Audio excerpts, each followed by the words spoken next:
Hello, truth seekers. Lawrence here, and welcome to Easy Enlightenment. So, people talk about getting out of the box, creating a breakthrough, breaking the barriers. But at the same time, they contradict themselves by going against their own idea of freedom. And this especially happens in the spiritual journey. The desire for freedom is there, but every move, every effort they put in the process is turning their face away from the truth, away from the true freedom. And this happens because of not knowing what true spirituality is about. When the clarity is missing, people end up entangling in the process.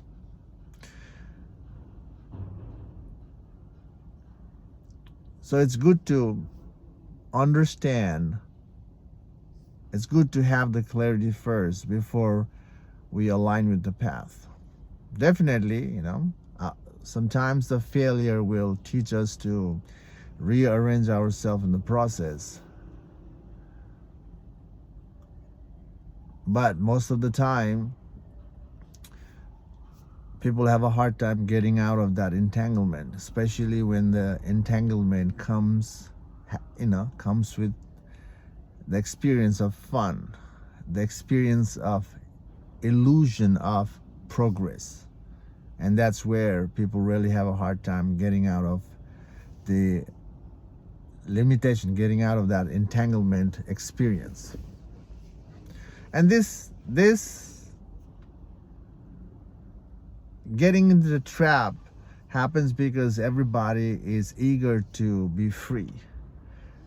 The curiosity is there, especially the hunger for freedom makes people jump into the practice without even having the clarity. The rush, the hunger makes people just latch into whatever is there on their path. And most of the times what's on the path is not true. Definitely whatever is on the path they can experience, provide the experience of above the mundane experience. And when people are new to spiritual practice, when their life is ordinary, mundane, and when they are tasting something, above the mundane experience as a mystical experience, those experiences can really make people think that this is the way to get to the true freedom. And people get caught up in the experience, but not realizing that true freedom is about giving up the experience, not latching onto the experience.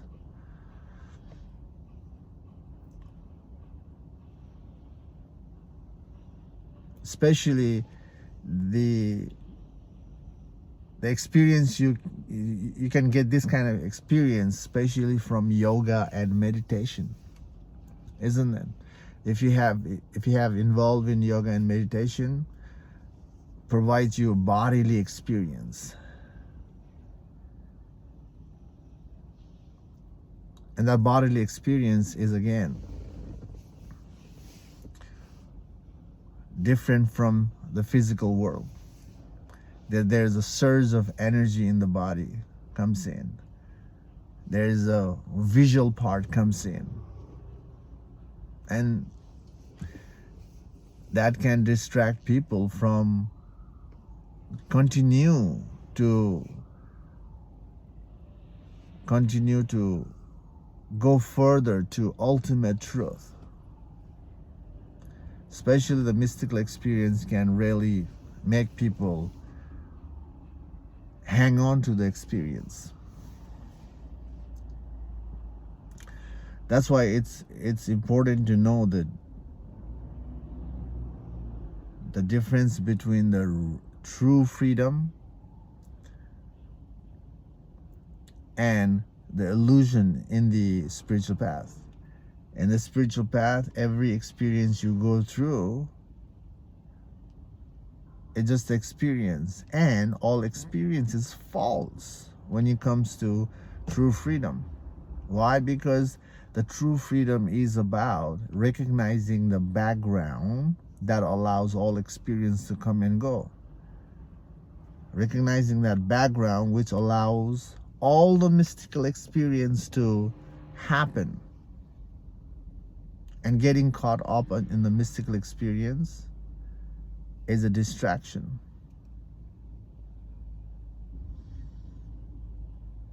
A lot of the meditators get stuck in the mystical experience.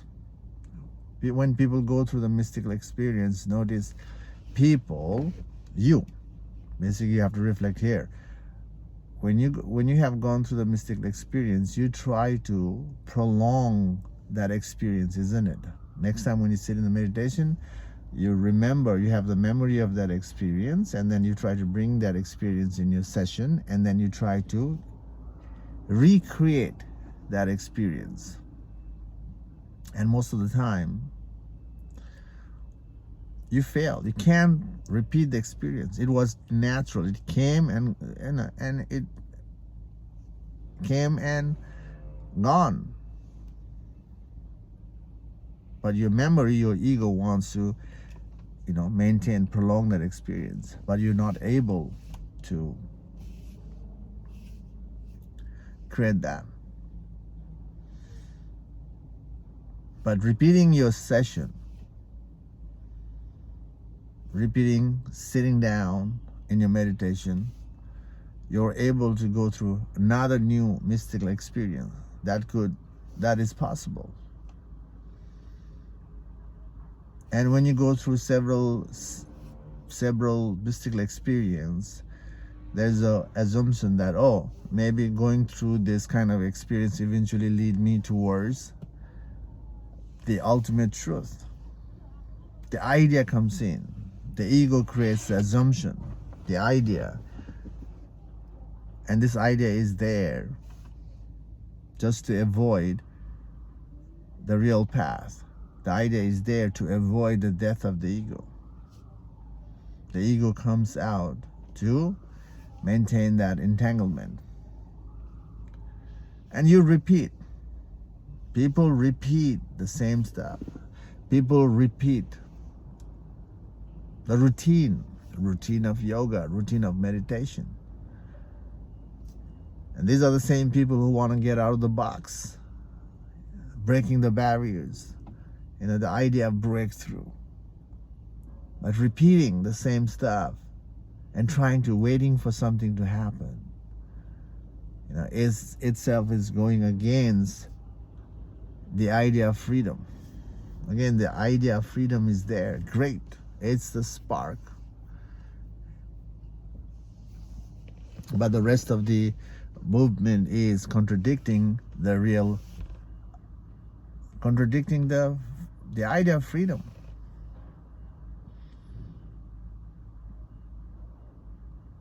So, how to really make yourself free in the spiritual journey is by reflecting first, reflecting what's happening. Recognizing what you're doing, and from there, what's happening. Are you really creating a breakthrough? Are you really working on dissolving the mind? You have to reflect. And from the reflection, you have to get disappointed as well.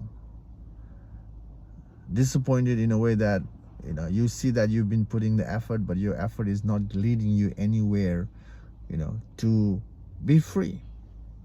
Your effort is not helping you to dissolve your fear, dissolve the conflict, the drama in your life. You have to recognize that. You have to recognize that your yoga and meditation is not helping you to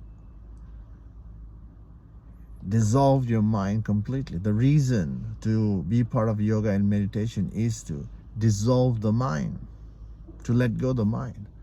But being part of the yoga and meditation, your mind is getting bigger and bigger with more meanings, subtle meanings, highest meaning, isn't it? Yes, yoga and meditation definitely will help you to be self-aware. But you are only self-aware in the body and mind.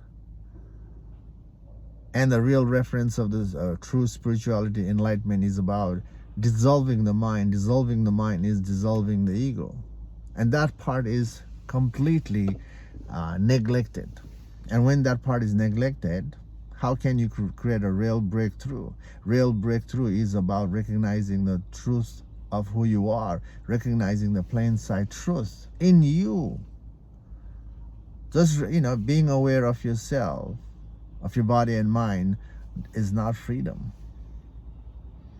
Yoga and meditation takes you from the complexity of mind, the chaotic mind, to the simple mind. But the simple mind is still a mind. Simple mind is not no mind. And truth is no mind. Truth is no belief. Truth is no idea. Truth is not meanings. Truth is emptiness. And that emptiness is your nature. Your consciousness. The nature of the consciousness is conscious and empty. So how to get to that point? How to get to the truth? Dissolving the mind. And most of the people don't know how to dissolve the mind. People sit in a meditation thinking just sitting in the meditation, just concentrating on the body and mind is going to help them dissolve the mind. But no, it won't until you question your assumption, until you be part of the self-inquiry. Self-inquiry is the real process to get out of the box, to break the barrier, to create a breakthrough in your spiritual journey. Not just that, this inquiry will also help you to create a breakthrough in the relative world as well. This is the one bullet, creates a two target: inner freedom and outer freedom. And this is the journey most of the time is neglected. And some people are involved in the self-inquiry, but they are just circling, going nowhere. If your self-inquiry is not leading you anywhere, and if you don't know how to dissolve the mind, here's a simple work for you, simple exercise. Definitely you have to be self-aware. If your yoga and meditation has created that foundation for you. If the foundation is there, great.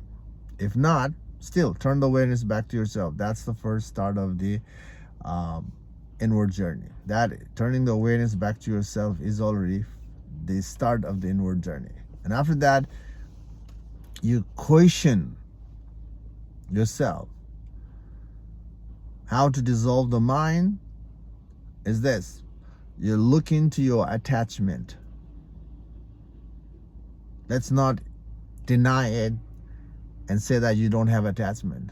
No, there is the attachment. Everyone has the attachment. And there's a reason for the attachment. Okay? So you ask yourself, why am I attached to whatever you attach to. You can work on the heavily emotionally attached place, whatever is that, or whatever attachment you want to work on. Eventually you have to be thorough all aspect of your life, but whatever attachment you see today, you work on that and ask yourself, why am I attached? Just sit with that. Let that why am I attached, let that be the background,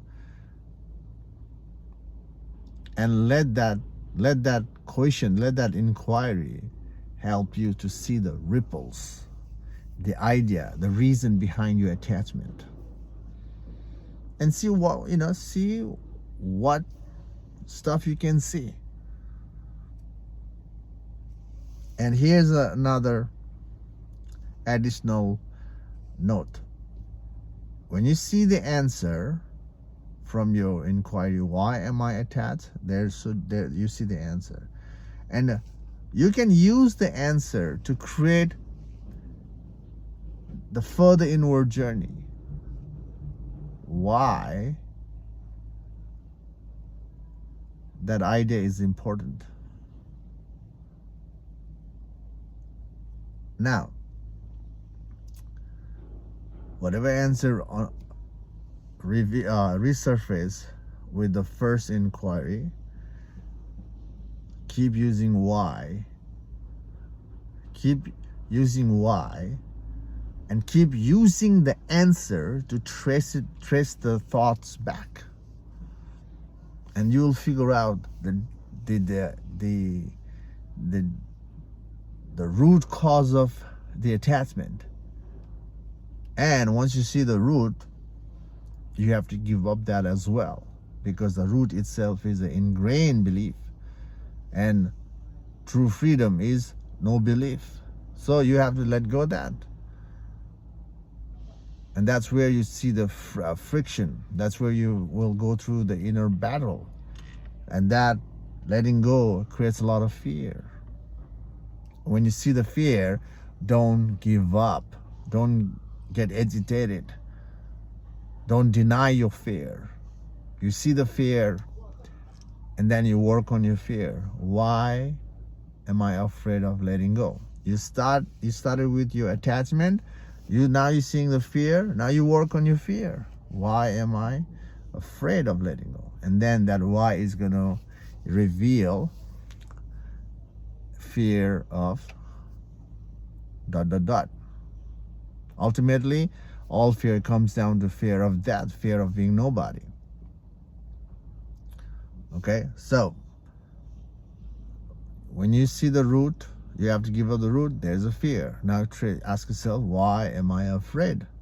And let that inquiry be the background, and let the answer resurface in you, the reasoning for your fear, and then dismantle that.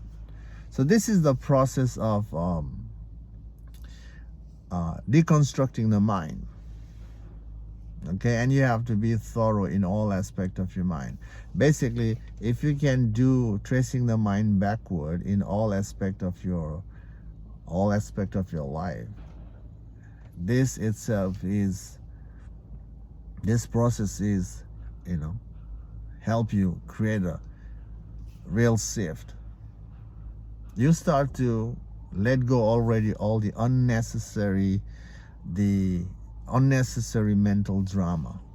Your life will become simple first if you be part of the self-inquiry. And once the life is simple, once you start to have that clarity, and that itself will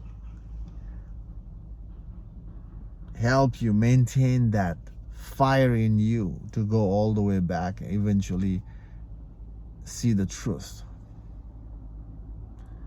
And seeing the truth, if you stay in the process, if you go further in seeing the truth, and that's where you will give up the drama, the narrative part of you. You'll give up the mind. enlightenment journey doesn't dissolve the mind completely. The mind will still be there post enlightenment, but there will be a distinct seeing what is mind and what is truth. So that clarity will make you disengage from the mind. You see the mind is false, and you just use the mind as an ally in the relative world just to connect the dots. That part will still be there post enlightenment. The journey to see the truth is about seeing the nature of the mind and also seeing the true nature of who you are. And that is the consciousness itself. So, if you are lost in the spiritual journey, you're not able to create a real breakthrough, then I sincerely invite you to give self-inquiry a chance. And I already explained how to be part of the self-inquiry. Okay? So, give that a go. I know I'm nobody in this world, and why would you want to hear to this guy who is nobody? That's how the human mind works. People only listen to the people who has that highest level, who is known in the world.